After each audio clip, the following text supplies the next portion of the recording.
ఉన్నాడు. దావీదు పక్షాన దేవుడు ఉన్నాడు కనుక ఎప్పటికీ సౌలు వచ్చి దావీదుని సమీపించలేకపోయాడు, దావీదును పట్టుకోలేకపోయాడు, దావీదును నిర్మూలపరచలేకపోయాడు. ఈ రాత్రి ఈ సభకు కూడి వచ్చిన మీ జీవితాలు పాపం మిమ్మల్ని వెంటాడుతుందా? పాపం నిన్ను పడగొడుతుందనే భయం నేను వేధిస్తుందా? ఎక్కడ నేను పాపంలో పడిపోతానేమని భ్రమలో ఉండి భయపడిపోతున్నావా? నా దేవుడు అగ్ని ప్రాకారముగా ఉండబోతున్నాడు. ఏ పాపము, ఏ అపవిత్రత నిన్ను అంటకుండా నా దేవుడు నిన్ను కాపాడబోతున్నాడు. చెప్పలు కూడా మంది గట్టిగా. నీకే కానీ, నీ కుటుంబానికి కానీ, నీ ఆత్మీయ జీవితానికి కానీ పాపం అంటకుండానట్లు, అపవాది సమీపించకుండానట్లు వాడు ఎన్ని తంత్రాలు చేసినా. దైవజులు ఏసన్ గారు ప్రారంభ దినాల్లో సేవ చేస్తున్న ఆ ప్రారంభ దినాల్లో కొంతమంది దైవజులు ఏసన్ గారికి వ్యతిరేకంగా లేచి అన్నని కొట్టాలని, అన్నని ఇబ్బంది పెట్టాలని పలు విధాలుగా ప్రయాసపడుతుండేవారంట. ఒకరోజు దైవజులు ఏసన్ గారు బండిలో వెళ్తున్నారు. ఈ రూట్లో ఏసన్ గారు వస్తారని వాళ్ళకి మొత్తం మీద ఎలాగో మెసేజ్ తెలిసిందంట.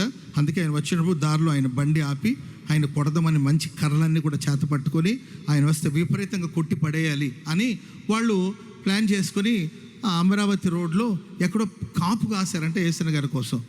ఏసన్ గారు వస్తూ ఉండగా సడన్గా ఆయన బండి ఏదో కొంచెం ప్రాబ్లం వచ్చి బండి ఆపేసి ఆటో ఒకటి ఎక్కేసి ఆటోలో ఆయన వెళుతున్నాడు. ఇక ఆయన కొట్టాలనుకున్న వాళ్ళందరూ కూడా రౌడీలు అనుకుంటున్నాండి. వాళ్ళు సువార్త ప్రకటిస్తున్నాడు, దేవుని మాటలు ప్రకటిస్తున్నాడు, దేవుని పని చేస్తున్నాడని ఆయనకి వ్యతిరేకంగా లేచిన వాళ్ళు, ఆయన సేవ చేయకుండా చేయాలని, సువార్త ప్రకటించకుండా చేయాలని రకరకాలైన అపోహలో వాళ్ళు ఉండి, యేసన్ గారు మత ప్రచారం చేస్తున్నారని అపోహలో ఉండి, ఆయన దేవుని వాక్యాన్ని ప్రకటిస్తున్నాడు, మనుషులకి మంచి చేస్తున్నాడు, మంచి మార్గాన్ని బోధిస్తున్నాడు అనేదాన్ని గ్రహించకుండా ఆయన ఏదో మత ప్రచారం చేస్తున్నాడని పగబట్టి కొంతమంది కాపు కాసి కర్రలతో ఆయన కొట్టాలని దారిలో కాపు కాసి ఉన్నారండి. బండి ఏదో ప్రాబ్లం వచ్చిందంటే యేసన్ గారికి ఆయన బండి అక్కడ పెట్టేసి ఆటో ఎక్కేసి ఆటోలో యేసన్ గారు ప్రయాణం చేసుకుంటూ వెళుతున్నారు. సరే వాళ్ళకి డౌట్ వచ్చి ఆయన బండిలో వస్తాడో లేదని అటు వచ్చే వెహికల్స్ అంతా చెక్ చేస్తూ ఉన్నారంట, దాంట్లో యేసన్ గారు ఉన్నారేమో అని. యేసన్ గారు ఒక ఆటో ఎక్కి ఆ మార్గాన్ని వెళుతున్నారు. అన్నున్న ఆటో కూడా వాళ్ళు ఆపారంటండి. ఆటోలో చాలామంది ఉన్నారు. వాళ్ళలో ఒక తల్లి ఒక బిడ్డ ఏడుస్తూ ఉంటే ఓదార్చలేక సముదాయించలేక ఆమె అల్లాడిపోతూ ఉంటే అప్పుడు యేసన్ గారు ఇటీయమ్మ నేను పట్టుకుంటానని చెప్పి ఆ చిన్న బిడ్డను తీసుకుని యేసన్ గారు ఒళ్ళో పెట్టుకున్నాడంట. అన్న చేతిలోకి వచ్చేసరికి ఆ పాప ఏడవడం మానేసిందంట. అన్న కూడా అలాగే ఒళ్ళో పెట్టుకున్నాడు. ఇక వెళుతూ ఉండగా యేసన్ గారు ఉన్న ఆటోను కూడా ఆపారంట. తొంగి చూశారంట, యేసన్ అన్నవాడి ఆటోలో ఉన్నాడని తొంగి చూశారంటే యేసన్ గారు ఆటోలోనే ఉన్నారంటండి. వాళ్ళలో ఒక డౌట్ వచ్చి ఈయనేమో యేసన్ గారు అంటే ఈయన ఎందుకు అవుతాడు యేసన్ గారు? యేసన్ గారు పెళ్లి కాలేదు కదా, ఈయన ఒళ్ళలో ఒక చంటి బిడ్డ ఉంది కాబట్టి ఈయన కాదు, కానివ్వండి అని పంపించే. యేసన్ గారు కూడా తెలియదంట. ఆ తర్వాత రోజు యేసన్ గారికి తెలిసిందంట. ఏమనంటే నేను కొట్టాలని దారిలో వాళ్ళు కర్రలన్నీ పట్టుకొని కాపు కాశారంటే, ఓహో రాత్రి ఆటో ఆపింది వాళ్ళే కదా, మరి ఏది నాకు ఏ హాని చేయలేదంటే దైవ సేవకుల చుట్టూ దేవుడు అగ్ని ప్రాకారముగా నిలబడినాడు. చెప్పకూడదు మొదలు గట్టిగా. శత్రువులకి అంధత్వం కలిగేటట్లుగా స్తోత్రం చెప్పండి గట్టిగా. చెప్పండి గట్టిగా హల్లెలూయా. ఎలీషాని పట్టుకోవాలని వచ్చారండి. ఎలీషాకు వ్యతిరేకంగా క్రియ చేయాలని వచ్చారు. వాక్యం సెలవిస్తుంది, పనివాడు కలవరపడుతున్నాడు, తొందరపడుతున్నాడు, దేవా వీడు చూచినట్లుగా ఇతని కన్నులు తెరవండి. అంధత్వం అనేది దేవుని బిడ్డలకు కాదు. దేవుని బిడ్డల మనోనేత్రాలు వెలిగించబడాలి. దేవుడు మనకిచ్చే కాపుదల, దేవుడు మనకిచ్చే సంరక్షణ, దేవుడు మనకిచ్చే ఆ పోషణ, ఆయన ఇచ్చే సంరక్షణను మనం గ్రహించగలిగిన స్థితిలో ఉండాలి.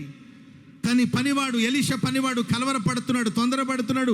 దేవా వీడు చూచినట్లుగా ఇతని కన్నులు తెరవమని ఎలీషా ప్రార్థన చేసినప్పుడు ఎలీషా చుట్టూ అగ్ని రథాలు ఉన్నాయి, ఎలీషా చుట్టూ పర్వతాలు ఉన్నాయి, ఎలీషా చుట్టూ అగ్ని రథాలు గుర్రాలతో ఎటువంటి ఒక అద్భుతమైన సంరక్షణ. శత్రువులు ఎలీషాను పట్టుకోవడానికి కోసం వచ్చారండి. అప్పుడు ఎలీషా ఒక చిన్న ప్రార్థన చేశారు, ఈ శత్రువుల కళ్ళుకి అంధత్వం కలగాలంటే వాళ్ళకి చీకటి కలిగిందండి. అప్పుడు ఎలీషా ఏం చెప్తే అది చేయడానికి వాళ్ళు సిద్ధపడిపోయారు. ప్రేమైన వాళ్ళారా, నీకును, నీ కుటుంబానికి, నీ సంఘానికి, ఈరోజు సంఘానికి వ్యతిరేకంగా, క్రైస్తవ్యానికి వ్యతిరేకంగా, దేవుని బిడ్డలకు వ్యతిరేకంగా అపవాది ఆయా సందర్భంలో ఆయా సంబంధమైన మనుషుల్ని రేపి సంఘానికి హాని జరగాలని, దైవ సేవకులకి హానిని తలబెట్టాలని, నీ కుటుంబానికి హానిని తలబెట్టాలని ఒకవేళ శత్రు క్రియ చేస్తున్నాడేమో, నీ చుట్టూ దేవుడు అగ్ని ప్రాకారముగా నిలబడబోతున్నాడు. చప్పట్లు కొడదాం అందరూ గట్టిగా, గట్టి గట్టి గట్టి గట్టి గట్టిగా హల్లెలూయా. ఆనాడు సంహారుడు జ్వరబడాలని ప్రయత్నిస్తున్నాడు. ఐగుప్తు దేశమంతా సంచరిస్తూ జ్వరబడాలి, ప్రవేశించాలి అని ఐగుప్తు దేశమంతా జ్వరబడి ప్రతి ఇంట తొలిచూలు కుమారులు మరణిస్తున్నారు, ప్రతి తొలిచూలు కుమారులు చనిపోతున్నారు. అదే సంహారుడు ఇశ్రాయేలు గుడారం వైపు వచ్చినప్పుడు వాళ్ళ గుమ్మాల మీద ఉన్న ఆ రక్తపు గురుతు, ఆ పస్కా గొర్రె పిల్ల యొక్క రక్తపు గురుతును చూసినప్పుడు ఆ సంహారుడు ఇంట్లో జ్వరబడలేకపోయాడు. దాటి వెళ్ళాడు. ఎక్కడ ఇశ్రాయేలు ప్రజలు హెబ్రీల గుడారములో ప్రవేశించడానికి సంహారుడు సాహసించలేకపోయాడు. ఐగుప్తు దేశం అంతా మరణపు వార్తలు, మరణపు వాసన, ఇశ్రాయేలు ప్రజల కుటుంబాలలో జీవపు సువాసన. చప్పట్లు కొడదాం అందరూ గట్టిగా, గట్టి గట్టి గట్టిగా హల్లెలూయా. ఆనాడు సర్వశక్తి కలిగిన దేవుడే, వాత్సల్యపూర్ణుడైన దేవుడు పస్కా గొర్రె పిల్ల రక్తము ద్వారా ఇశ్రాయేలు ప్రజల గుడారానికి రక్షణనిచ్చినట్లు, సంరక్షణను ప్రసాదించినట్లు ఈ రాత్రి కూడి వచ్చిన మనందరికీ అగ్ని ప్రాకారంగా ప్రభు నిలబడబోతున్నారు. నా పక్షాన ఎవరున్నారని ఆలోచించొద్దు. క్రైస్తవుల పక్షాన ఎవరు మాట్లాడతారు, క్రైస్తవుని పక్షాన ఎవరు నిలబడతారు, ఒక విశ్వాసి పక్షాన ఎవరు నిలబడతారు, ఒక దైవ సేవకుని పక్షాన ఎవరు నిలబడతారు అని ఆలోచించాల్సిన అవసరం లేదు.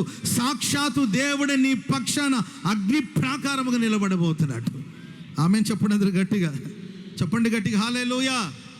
భీకరమైన తుఫాను శిష్యులని ఆ నీళ్లలో ముంచివేయాలని భీకరమైన తుఫాను వచ్చి ఆ చిన్న దోణి, ఆ చిన్న పడవను చుట్టుముట్టి వేసిందండి. అద్దరికి వెళ్ళలేని పరిస్థితి. కొన్నిసార్లు జీవితంలో మనం చూడండి, కొంతకాలం ప్రయాణం చేసి వచ్చాం, మధ్యలో నడి సముద్రంలో మన జీవితం కొనసాగించబడుతున్నట్టు అనిపిస్తుంది. కొన్నిసార్లు ఆ తీరానికి వెళ్ళలేము, ముందుకు వెళ్ళలేము, వెనక్కి వెళ్ళలేము. ఈ రాత్రి నీ జీవితం అలాంటి పరిస్థితులు ఉన్నాయా? ముందుకు వెళ్ళే శక్తి లేదు, లేదండి, వెనకొచ్చే ధైర్యం లేదు. నడి సముద్రంలో నీ జీవితాన్ని ముంచివేయాలని వచ్చిన ఆర్థిక ఇబ్బందులు కావచ్చు, వచ్చిన అవమానాలు కావచ్చు, పిల్లల విషయంలో జరిగిన పోరాటాలు కావచ్చు, సమాజంలో మనం ఎదుర్కొంటున్న సమస్యలు కావచ్చు, దేహంలో కలిగిన అనారోగ్యం కావచ్చు, ఆ రోగంలో అనారోగ్యంలో ముందుకు వెళ్ళలేక వెనక్కి రాలేక వైద్యం చేయించుకోకూడదా? ఒకవేళ వైద్యం చేసినా కూడా బతుకుతారో లేదో డాక్టర్లు కన్ఫామ్గా చెప్పలేకపోతున్నారు. కొన్నిసార్లు వైద్యం చేయించుకొని కూడా బ్రతకలేని పరిస్థితి. నడి సముద్రంలో ఒకవేళ నీ జీవితం నిలిచిపోయిందేమో, మిగిలిపోయిందేమో, కలవరపడొద్దండి. ఏలినవాడా మేము నశించిపోతున్నట్టే యేసు ప్రభు లేచి, ఎందుకన్నా కంగారు పడతారు అని యేసు ప్రభు లేచి ఆ గాలికి ఎదురుగా నిలబడ్డాడండి. గాలిని గద్దించాడు, గాలి ఆగిపోమ్మని, సముద్రమా నిమ్మళమైపోమ్మని ఆయన లేచి నిలబడండి. తన శిష్యులకి, తన సేవకులకి తుఫానుకు మధ్యలో యేసయ్య ఒక ప్రాకారం లాగా నిలబడ్డాడు. చప్పట్లు కూడా అందరూ గట్టిగా హల్లెలూయా. గాలి అణిగిపోయింది, సముద్రం నిమ్మళమైపోయింది, దోణి తీరాన్ని చేరింది. స్తోత్రం చెప్పండి అందరూ గట్టిగా. ఈ రాత్రి ఏ ఆపదలు మిమ్మల్ని వెంటాడుతుందో, ఏ సమస్యలు మిమ్మల్ని వెంటాడుతుందో, ముందుకు వెళ్ళలేక వెనక్కి రాలేక సమస్యలు చిక్కుకొని అల్లాడిపోతున్నారు, ప్రభు నీ పక్షాన నిలబడబోతున్నాడు. ప్రభు ప్రాకారముగా నిలబడబోతున్నాడు. గెత్సెమనే తోటలో యేసు ప్రభుని పట్టుకోవడానికి సైనికులందరూ వచ్చారు. యేసు ప్రభుని పట్టుకోవడానికి యేసు ప్రభు శిష్యుడైన యూదా ఇస్కరియోతు ముద్దు పెట్టి యేసు ప్రభుని అప్పగించాడు. యేసు ప్రభునే కాకుండా శిష్యులందరూ కూడా వాళ్ళు పట్టుకోవాలని ప్రయత్నిస్తున్నప్పుడు యేసు ప్రభు అడిగారు, మీరు ఎవరిని వెతుకుతున్నారు? మేము యేసుని వెతుకుతున్నాం. నేనే యేసుని, నన్ను పట్టుకోండి, వీళ్ళని పోనివ్వండి. స్తోత్రం చెప్పండి అందరూ గట్టిగా. నన్ను పట్టుకోండి, వీళ్ళని పోనివ్వండి. మీకు కావలసింది నేను కాబట్టి నన్ను పట్టుకోండి, వీళ్ళని పోనివ్వండి. ఆయన శిలువ మరణాన్ని పొందే సమయంలో కూడా, ఆయన శిలువకు చేరే సమయంలో కూడా తన శిష్యులకి అద్భుతమైన కాపుదలను ప్రసాదించాడు. సైనికులకి శిష్యులకి మధ్యలో ఒక ప్రాకారముగా, ఒక అగ్ని ప్రాకారముగా ప్రభు నిలబడ్డాడు. ఈ రాత్రి పాపము నీ జీవితంలో ప్రవేశించకుండా, సంహారుడు నీ జీవితంలో సమీపించకుండా, నీ జీవితంలో ప్రవేశించకుండా, ఆపదలు నీ జీవితంలో ప్రవేశించకుండా, అపాయాలు నీ జీవితంలో ప్రవేశించకుండా, నేను ఆరాధిస్తున్న దేవుడు నీకును నీ కుటుంబానికి చుట్టూ ఒక ప్రాకారంలాగా, ఒక అగ్ని ప్రాకారంగా ప్రభు నిలబడబోతున్నాడు.